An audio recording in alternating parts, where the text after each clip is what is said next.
김필수는 왜 의사라는 안정된 삶을 버리고 그 먼 땅을 찾아간 것일까?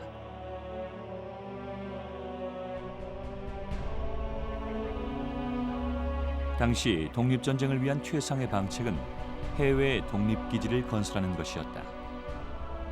김필순의 목표는 안정된 삶 이전에 조국의 독립이었으니 그의 망명은 자연스러운 실천이었다.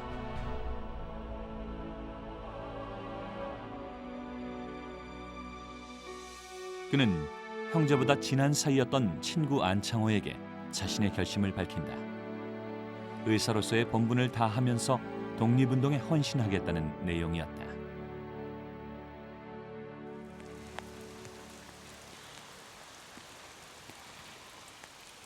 삼원포의 김필수는 먼저 병원부터 세웠다.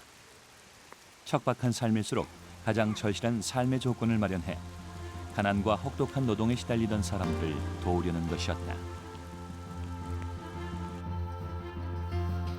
더욱이 당시 간도 지방엔 장티푸스 등 수인성 전염병이 돌던 때 김필수는 그들을 돌보면서도 경학사 등 만주지방 최초의 한인 조직을 만들어 생계를 돕고 교육을 펼쳐가기 시작한다.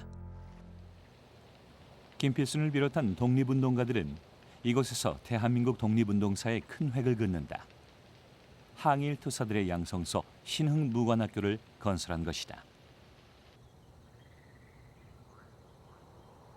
신흥무관학교는 청년들에게 학교 교육은 물론 체계적인 군사훈련을 시켰다. 김필수는 이곳에 군자금을 대며 전투 중의 응급처치 등을 가르쳤다.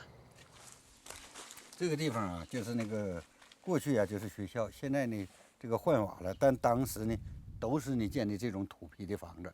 这个现在这个房子，当时的学校的房子呢，就是现在盖这个房子啊，都是在当时的地基，就是那个倒了的房子以后啊，重新建。 학생들은 학교 건물도 세우고 농산일에도 나서며 독립운동의 근거지를 다져갔다. 그렇게 8년. 신흥무관학교는 군사훈련으로 무장된 2,000명의 항일 투사를 배출했다. 이후 그들은 청산리 전투 등에서 놀라운 승전보를 날리며 1920~30년대 독립투쟁을 주도해갔다. 신흥무관학교에 초석을 놓은 인물들은 이회영, 이시영 형제 등 신민회 회원들. 역시 신민회 회원이었던 김필수는 그들과 힘을 모아 독립운동의 발상지를 구축한 것이다. 의사 독립운동가 김필수. 그가 의사의 길로 접어든 것은 선교사 언더우드와의 인연에서 출발했다. 김필순의 어린 시절, 그의 집에 머물며 선교 활동을 하던 언더우드는 어린 필순의 총명함을 눈여겨보았고 그의 아버지를 설득해 필순에게 의학을 가르쳤다. 이 땅에 서양식 의학 교육이 시작된 지 100여 년. 김필수는 세브란스 병원의 전신인 제중원에 입학했다.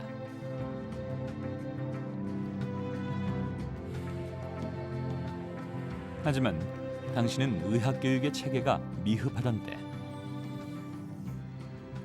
영어를 잘했던 의학도 김필수는 병원장 에비슨의 통역과 조수라는 직책에다 직접 세브란스 건립에까지 헌신해야 했지만 졸업 전 이미 저학년들을 가르칠 만큼 실력을 인정받는 학생이었다.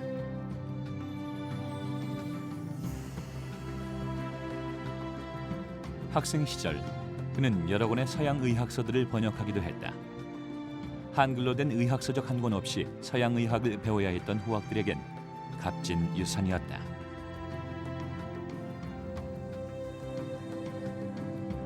마침내 1908년 세브란스는 최초의 졸업생 7명을 배출한다. 김필수는 세브란스를 통해 서양 의술을 전공한 의사 1호가 된 것이다. 세브란스의 이기생이 졸업할 즈음 김필수는 이미 교수의 신분이었다. 그러나 그는 이미 조국 독립을 꿈꾸며 새로운 실천을 모색하고 있었다. 세브란스 시절에 바쁘던 와중에도 김필수는 항일운동에 깊숙이 발담그고 있었다. 안창호가 조직한 비밀 결사체 신민회 활동이었다.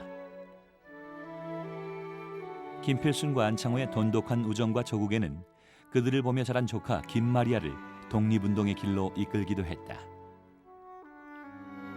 동갑내기 김필순과 안창호는 의형제를 맺고 조국의 독립을 결의한 사이.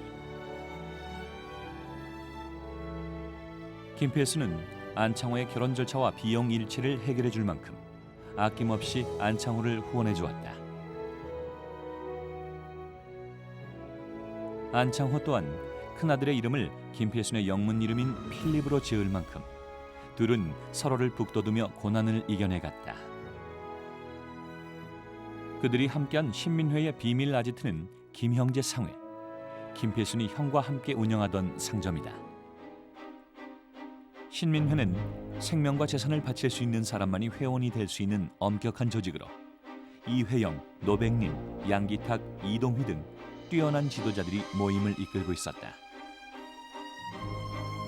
이에 일제는 데라우치 총독 암살 미수 사건의 배후로 신민회를 지목하고 있었다. 신민회가 움트기 시작한 것은 한일 강제 병합이 되기 전인 1906년. 1907년 일제는 고종 황제를 퇴위시키고 한국군에 대한 강제 해산 명령을 내림으로써 대한제국의 실질적인 주권을 빼앗아갔다.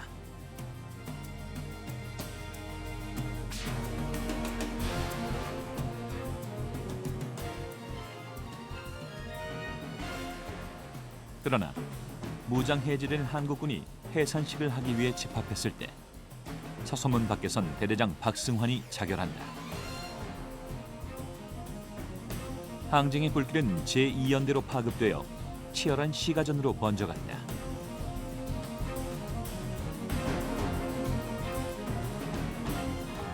당시는 어엿한 교수가 남정네를 돌볼 수 없는 시대였지만 밀려드는 부상병들 앞에 김필순의 조카 마리아와 동생 김필레도 팔을 걷어붙였다.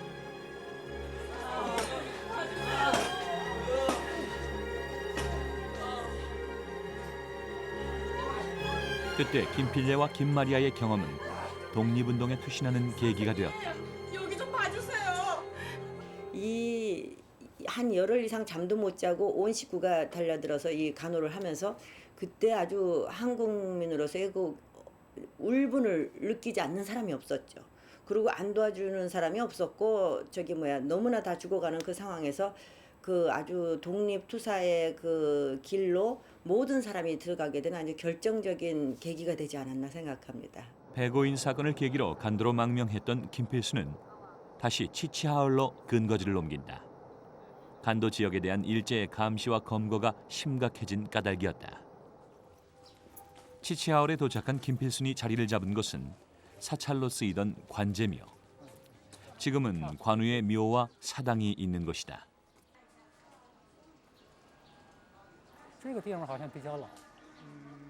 당시 김필수는 국내에 있던 아내와 아이들을 모두 이리로 불러들였다. 독립운동을 위한 본격적인 삶으로 들어선 것이다.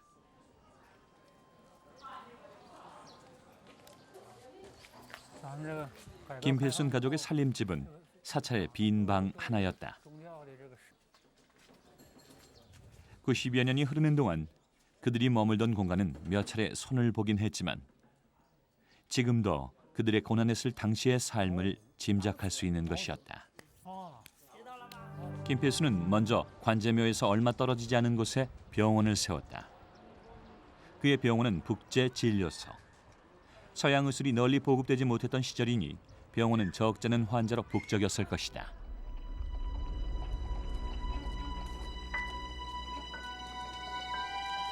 그러나 김필순의 북제진료소는 단순히 환자들을 치료하는 곳이 아니었다. 그의 병원은 군자금을 마련하는 곳이자 북만주 지역 독립운동의 중요한 근거지였다.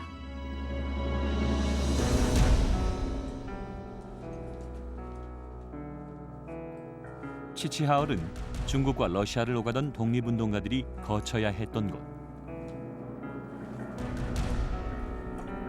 북제진료소는 그들의 연락 거점이자 숙식 등 안전 문제를 해결하는 곳이었다.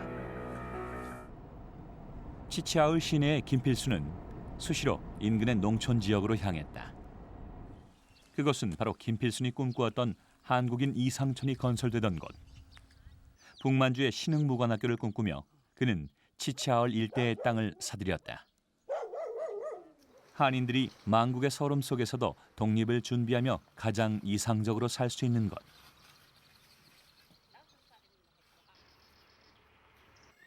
그것을 위해 김필수는 황무지를 개간하고 집을 지었으며 병원과 학교를 설계해갔다.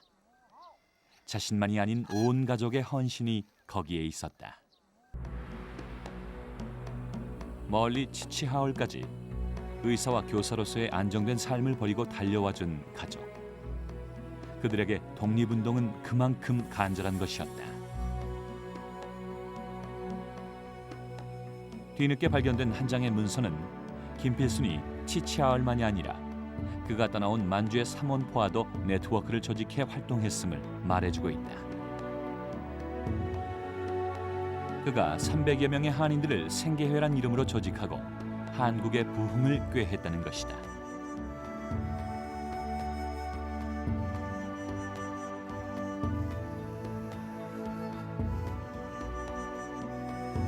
일본 총독부가 작성한 이 문건은 치치하울에서 국제진료소를 운영하며 포로 수용소의 의사까지 겸했던 김필순이 치치하울과 만주 삼원포 등을 연결하며 한국의 부흥, 즉 독립을 위해 얼마나 애썼는지를 짐작케 한다.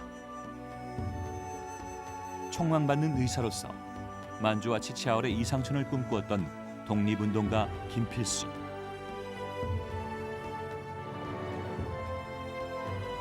그의 열정적인 독립운동의 이면엔 여러 가지 가명과 뛰어난 변장술이 있었다. 일제는 뒤늦게 그 사실을 포착했지만 가는 곳마다 탄탄한 기반을 갖추고 신망을 받는 그를 쉽게 체포하지 못했다. 김필순을 필두로 초창기의 의사들은 병원이라는 공간을 통해 독립운동의 거점들을 구축해갔다. 만주 지역에만도 박서양, 신창희, 김연국 등 여러 명이 의료 활동을 하며 군자금을 대고 정보 활동을 했으며 이자해 등과 같이 직접 전선에 뛰어들기도 했다. 국경에서 우리는 김필순의 막내딸을 만날 수 있었다. 여자의 몸이지만 조선의용대원이 되어 당당히 항일 전선에 섰던 여걸 김로. 기억 속의 아버지는 더없이 자상했다. 父亲呢，他手很巧，他要当医生啊，又是外科，于是他就也学会种木匠。父亲呢，在这个韩国那个地图上，在就是一个地图形的这个布上绣了几个木工花。这个呢是家里 안정된 직업을 가진 자상한 아버지. 그러나 김로 가족은 지독한 가난에 시달렸다. 어린 김로는 6살이 되도록 영양실조에 시달리며 성장부진을 겪었다. 아버지가 벌어들이는 돈이 대부분 군자금으로 들어간 때문이었다. 군자금 영수증과 바꾼 식량과 학비. 어린 김로는 학교조차 제대로 다니지 못했다. 那时候所有的经费啊，就是为了这个。从通化到吉尔，我母亲说，除了苞米碴子、咸菜，铁饼子，除了这个没吃过别的。所以最后我留这么一个。它是量杯，是医用的 유산으로 量 남은 杯。 것은 오로지 의료용 컵 2개. 치치하울의 이상촌 건설에 여념이 없는 동안에도 김필수는 밀려드는 환자들을 돌보아야 했다. 그러던 1919년 어느 날 밤 새로 채용한 일본인 조수가 건네준 우유 한 잔.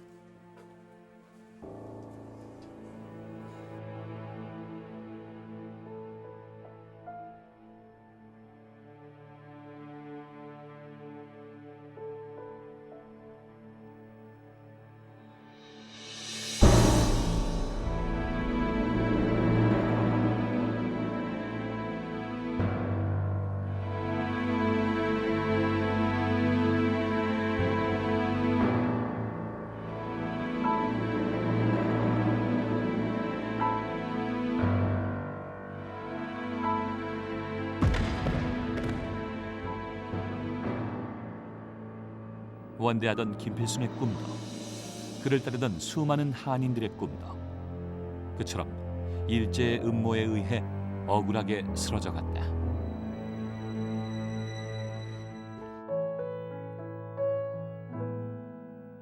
독립운동가의 아내로, 6남매의 어머니로 치열한 시대를 살았던 김필순의 아내 김경수.